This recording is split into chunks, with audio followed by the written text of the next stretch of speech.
Welcome to মান্তাস travel. আমি সুস্মিতা। আজকে তোমাদের নিয়ে চলেছি উদয়পুরের আদার ডেস্টিনেশন গুলোতে। ঘুরে দেখাবো সেই সব জায়গাগুলো। আর আজকেই আমাদের উদয়পুরের শেষ দিন। আমরা এখন চলে এসেছি ফতেসাগর লেকে।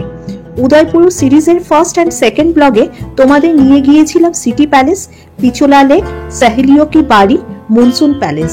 যারা এখনই ওই ব্লগগুলো দেখোনি, লিংক দিয়ে দিলাম, অবশ্যই দেখে নিও। এখন ঘড়িতে বাজে 6:30। আমরা আছি ফতেসাগর লেকের পাশে।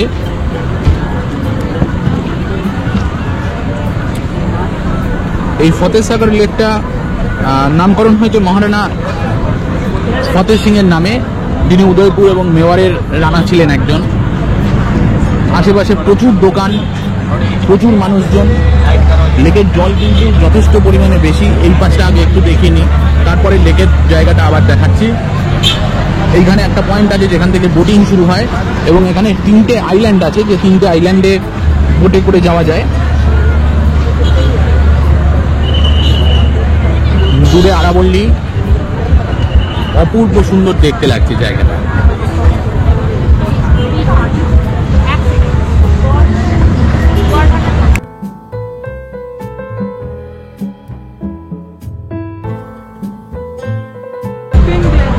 কেমন লাগছে লেকটা?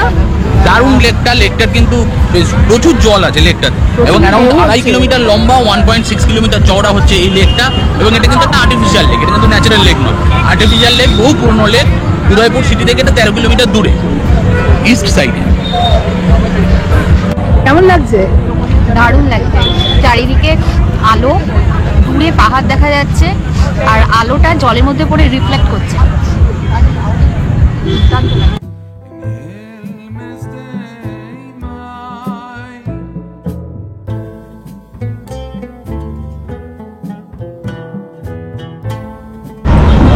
আমাদের ডান দিকে আছে ফতেসাগর লেক, আর এইখানটায় রাস্তার বাঁদিকে প্রচুর খাওয়ার দোকান। এবং বিকেলবেলা কিন্তু এখানে একটা বেশ বড় রকমের জনসমাগম হয়। প্রচুর লোকজন এখানে বসে আছে, খাওয়া দাওয়া করছে।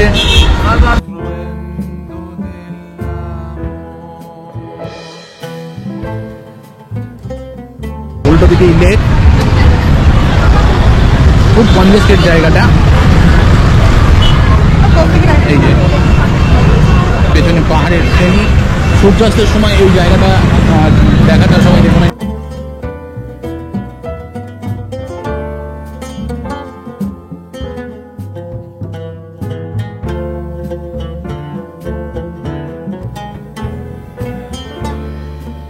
এই জায়গাটা হচ্ছে এখানে বোটিং এর টিকিট কাউন্টার। মোটর বোট আর জেট বোট অ্যাভেলেবেল।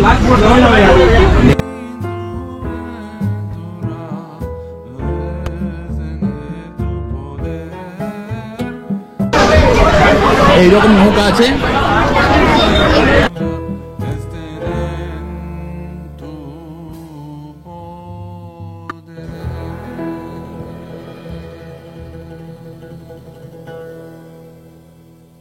এরকম আছে বেশ কিছু স্পিড বোট।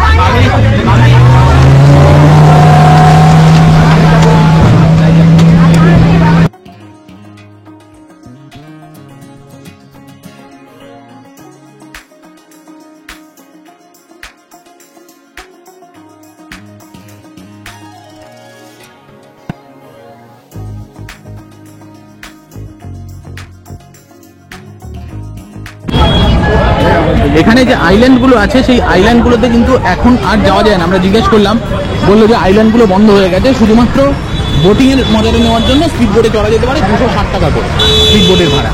এখানে উঠে চড়ারও ব্যবস্থা আছে।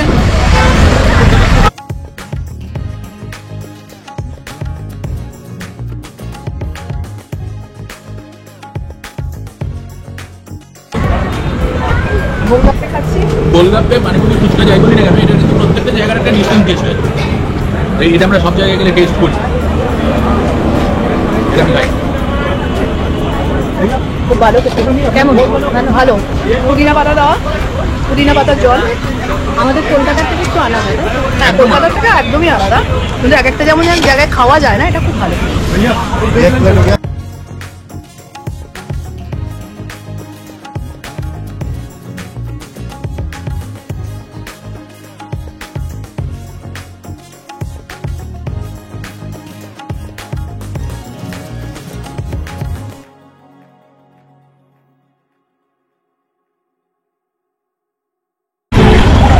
আমরা উদয়পুরের রাস্তায় রাস্তায় ঘুরে বেড়াচ্ছি, গলিতে গলিতে, রাস্তায় রাস্তায় বলতে গলিতে গলিতে, খুব সরু সরু গলি।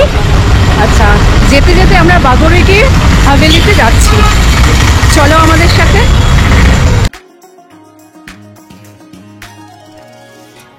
চলে এসেছি বাগর কি হাভেলির সামনে।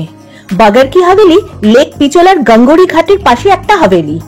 এর ভেতরে আছে বিশাল একটা মিউজিয়াম, যার মধ্যে সাজানো আছে বিভিন্ন গ্লাস ওয়ার্ক, বিভিন্ন কস্টিউমস। সন্ধেবেলায় এখানে পুতুল নাচ দেখানো হয়। এখানে এসে দেখলাম বিশাল বড় একটা লাইন। আমরা কোনোভাবেই বাগর কি হাভেলির মধ্যে ঢুকতে পারিনি।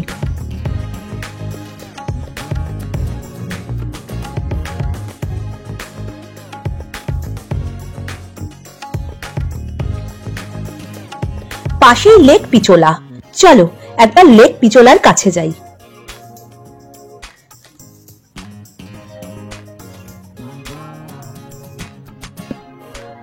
পিচোলা লেকে প্রচুর ঘাট আছে, আর প্রতিটি ঘাটে অনেক মন্দির।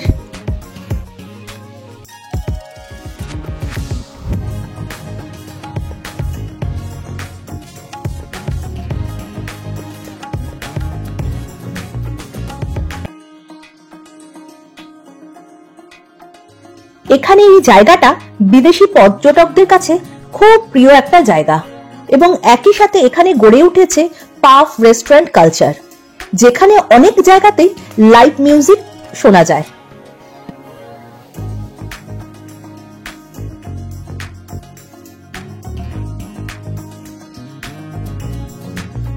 এখানে আছে শপিং এর দুর্দান্ত একটা মার্কেট। বিভিন্ন ধরনের পেইন্ট, পাথরের জিনিসপত্র এখানে ভীষণ বিখ্যাত।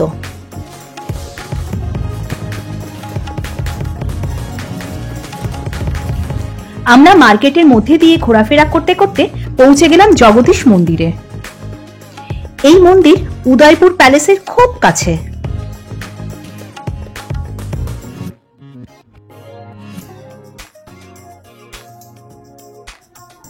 এই মন্দির 400 বছর পুরনো, এবং এই মন্দির নির্মাণ করেছিলেন মহারাজা জগৎ সিং 1651 সালে।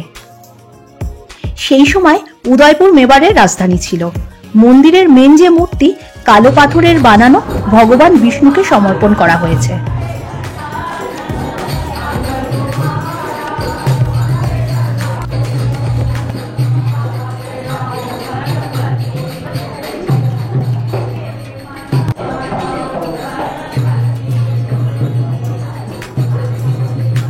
এই মন্দির জগদীশ মন্দির বাদেও জগন্নাথ মন্দির নামেও পরিচিত।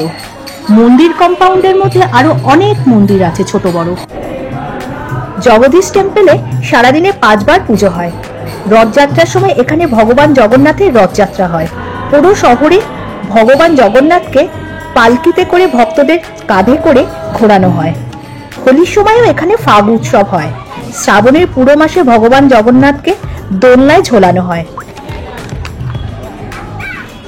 এই মন্দিরে এসে মন্দিরের গায়ে কারুকার্য দেখলে মুগ্ধ হয়ে যাবে। ঔরঙ্গজেবের আক্রমণে এই মন্দির খুব ভাবে ক্ষতিগ্রস্ত হয়ে পড়ে। পরে এই মন্দির পুনর্নির্মাণ করা হয়। তোমরা যদি কখনো উদয়পুরে আসো, তাহলে অবশ্যই এই জগদীশ মন্দিরে এসো। উদয়পুর ট্যুরিজমে এই জগদীশ মন্দির বা জগদীশ টেম্পল অন্যান্য মেন টুরিস্ট স্পটগুলোর মধ্যে উল্লেখযোগ্য টুরিস্ট স্পট।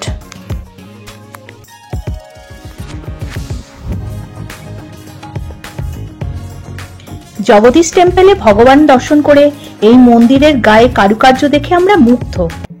বেরিয়ে এলাম আমরা মার্কেট প্লেসের মধ্যে। বেরিয়েই দেখলাম রাধা মাধবের একটা প্রসেশন বেরিয়েছে। আমাদের বলে রাখি, উদয়পুরের কার্নিমাতা টেম্পল খুব উল্লেখযোগ্য একটা দর্শনীয় স্থান। রোপওয়ে করে যেতে হয় সেখানে। আমরা নানা কারণে যেতে পারিনি। তোমরা উদয়পুর আসলে অবশ্যই কার্নিমাতা টেম্পলে আসবে, আর আমাকে জানাবে কেমন সেই জায়গা। আমি অপেক্ষায় থাকলাম তোমাদের কাছ থেকে শোনার জন্য। উদয়পুর সিরিজের এই ব্লগগুলো তোমাদের কেমন লাগলো জানিও। ভালো লাগলে লাইক, শেয়ার এন্ড কমেন্ট করবে। আর যারা এখনো আমার চ্যানেল সাবস্ক্রাইব করোনি, তারা অবশ্যই আমার চ্যানেলটা সাবস্ক্রাইব করে দেবে। তোমাদের নেক্সট ব্লগে আমি নিয়ে যাব অন্য আরেক ঐতিহাসিক অপূর্ব জায়গায়। সঙ্গে থেকো। টাটা।